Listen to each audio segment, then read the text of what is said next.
Well, it's time for a little bit of a hiatus. This is our last podcast for a while, and we want to share a little bit about where we are and leave you with some insights for maybe where you are. Let's jump in. Mama says namaste. Mama says namaste. Making a family can be easy and fun. Oh yeah, but raising a family can be a whole different story.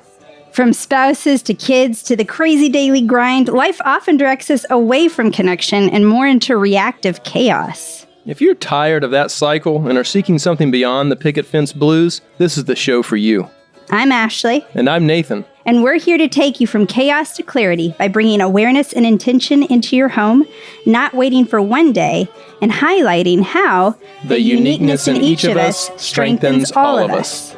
Take a deep breath in and let's start a brand new day. With Mama says namaste. This has been one heck of a month. Or maybe I should just say this has been one heck of a week. Or maybe you should say a year. Yeah. Things have been flowing and going. This has been a year of all years, for sure, for our family. And we've talked a lot about how our lives have seasons. And I really believe that that's how we should look at our lives, is as a season. Sometimes our seasons are fleeting, and it's something that's super short. Muscling through, a certification course and having to work really hard, like what Nathan's had to do recently. And it's a short season of I'm going to be staring at a computer incessantly and not eating well or exercising like you necessarily do. Sometimes we have our short spurts of just crazy chaos. We had a season of dealing with a very short season of dealing with my father being ill before he passed away. Sometimes they're fast and they're chaotic and they're crazy, and sometimes they're a long stretch. And we go through seasons of having children in our home for a long stretch, and then one day them being gone and being a whole new season. Wait, what are you saying? Not for us yet, thankfully. And, those seasons you have to, to me, that is where the I choose to live as a river flows, carried by the surprise of its own unfolding. Because sometimes when we try to define what those seasons are, it can, I don't know. Right. I mean, make it a little more, I guess I've enjoyed being excited by surprises. Yeah. So I guess we're kind of going with that. Like, we have chosen seasons in our lives with major intention, like us choosing to spend a month in Costa Rica back in 2015 and the life-changing experience that was for our family, recognizing how much we loved traveling and adventuring together, or the season of RVing that we did from October 2016. I mean, full time until 2020, and then really until about until this year we decided to stop. So we kept thinking we would stop and we'd stop for like 5 or 6 months, and then we'd go back out and volunteer again. So. Right. So we were very involved with volunteering. So yeah, we didn't officially say, okay, we're kind of officially off until this travel year during COVID. And then we started volunteering after that as our travel. Right. So we changed. So from 2020 to 2023, we were doing more volunteering. So we were still RVing, but staying put versus traveling more. With the exception of last year.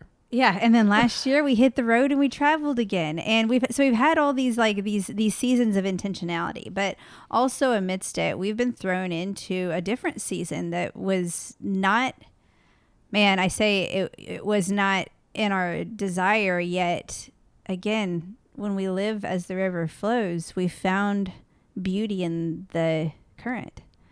And so beauty in the present, yeah. Right. And so I'm finding beauty in the current that goes along the way. I mean, life is flowing and not everything has gone as we have hoped. I didn't ask for my dad to get diagnosed with cancer. I sure as heck did not ask for him to be gone in 6 weeks.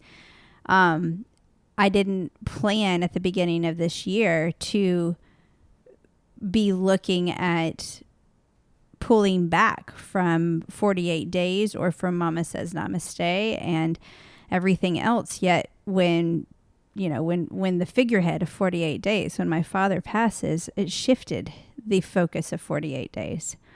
And it shifted my focus and where I really wanted to zone into. And I was just reading, an article that is by one of my friends, Holly Scher, and I'll link to it in the blog that goes along with this. But I was reading in it, and she was talking about how her life and how she's created an incredible life of ease for herself and her husband, Jer, up in Minnesota. And they do hikes and travel all over and do tons of adventuring. And she gets paid to take pictures and write about her travels now. And so she was writing about the 3 people that really changed her life. And one of them was my dad.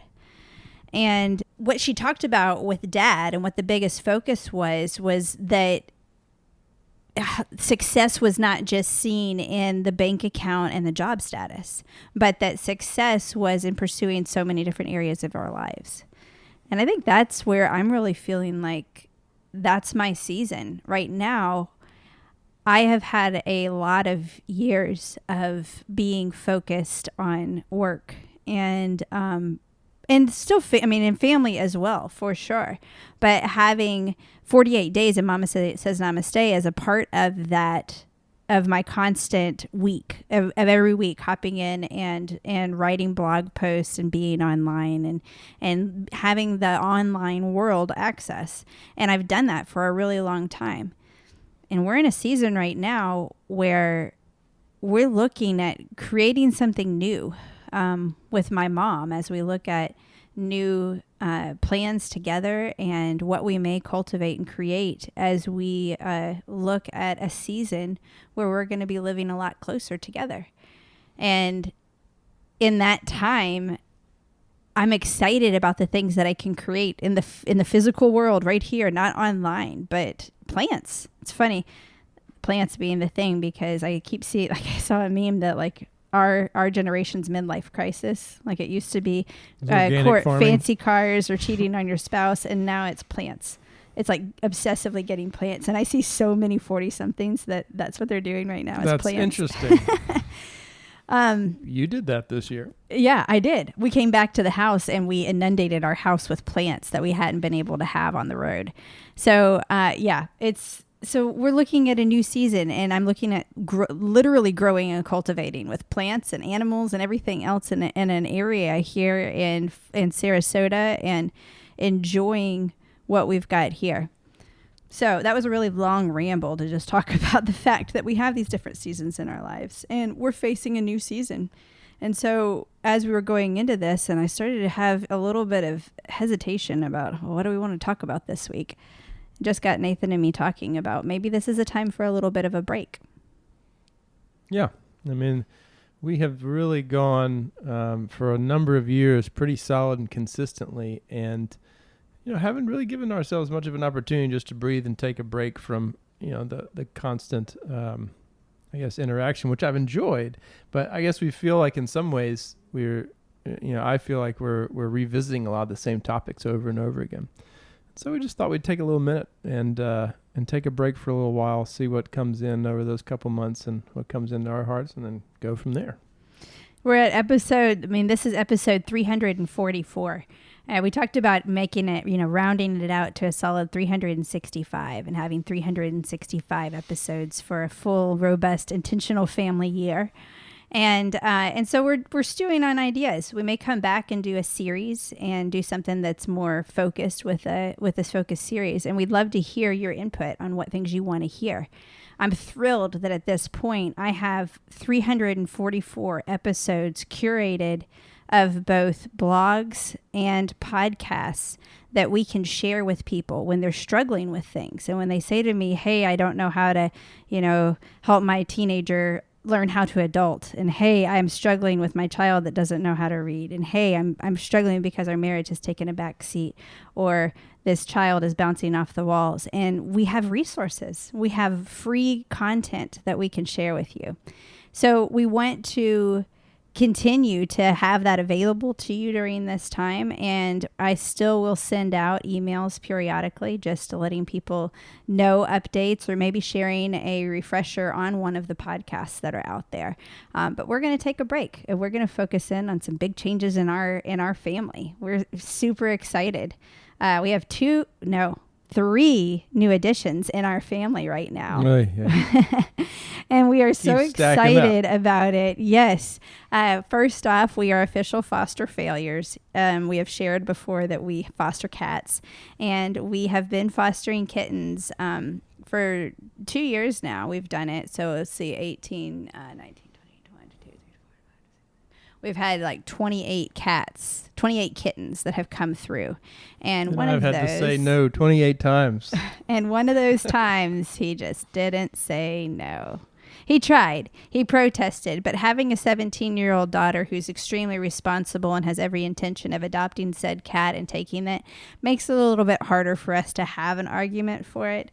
And Oso, our sweet Oso Pogo, Grayson J. Logston, is a little black cat that will peer deep into your soul with his sweet eyes and run up to you with a little bear hug and lovingly cuddle. And he's such a great addition she may to have our to home. Find another cat.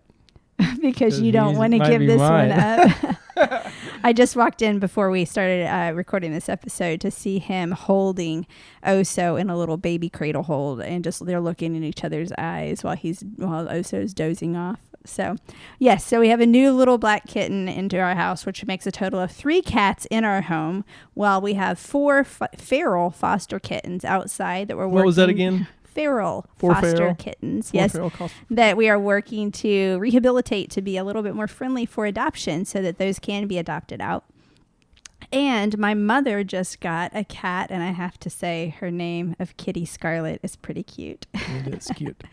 And so Scarlet is getting adjusted to my mother's house. And on that same day, we also welcomed in a new baby, a human baby.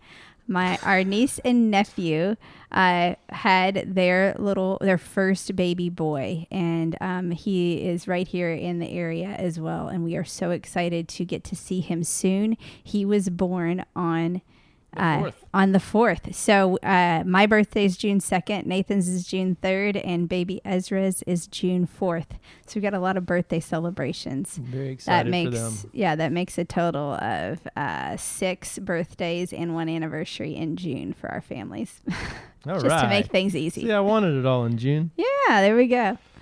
All right, so we want to leave you with some wonderful questions to ponder this summer as you maybe take a hiatus from things that maybe have been consistent in your life and aren't necessarily a bad thing, but maybe a time where that season has come to a close for a time, and to take a break to focus in on other things and focus in on some of the other areas of your life.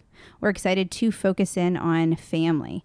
Like I said at the beginning, where Holly was talking about how my father impacted her, it was really on that aspect of seeing beyond just that paycheck and that job title, but what does the rest of your life look like?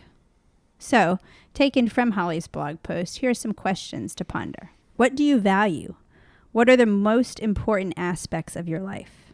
And this is a question that is important to ask yourself, not what you think others want you to value. There's a big difference there. Something that I learned You're right, and it's important to ask yourself that, and then to weigh in with those that are the most important in your life, that are you are most impacted by, because that makes a difference. If we're all standing on our own value mountains but not sharing it, truth, that can cause a lot of friction at home as well. The next one is, how do you want to live your days? What does the perfect day, week, or month look like to you? And I would add to that, how does it feel? What does it really look and feel like? What are you doing? How are you being? It's easy to get lost in the chaos of life and just assume that that's the normal. Now, how well does the life you're living today align with the answers you just gave? What would you be willing to sacrifice to create better alignment? And what one small change will you commit to today that your future self will thank you for? I'm committing to doing my stretching daily instead of randomly every once in a while. My foot has recovered. I have been slowed down for having some foot issues where I haven't been able to walk as much. I'm ready to get active, and I'm ready to commit today to starting with the stretching that goes so far beyond just the physical and what it can do for me mentally and emotionally as I take a moment to just stretch more in the morning. Amen. What am I going to do? Mm-hmm. I'm going to encourage you to continue to stretch along with me every day because it feels so good. All right. So go forth this summer. Have fun. Play with your family. Be love. Look at how you can be that change you want to see in the world. And remember, the uniqueness in each of us strengthens all of us. Namaste. 2, 3. Up with the rising sun, already on the run. Mama says namaste. Life is a tangled mess, and you don't have to stress. Mama says namaste. 'Cause today I will stand up and be all the change that I want to see in this world. Boys and girls, you gotta have to stand up to be free. Namaste in your heart. Take a deep breath in and let's start a brand new day. With Mama says namaste.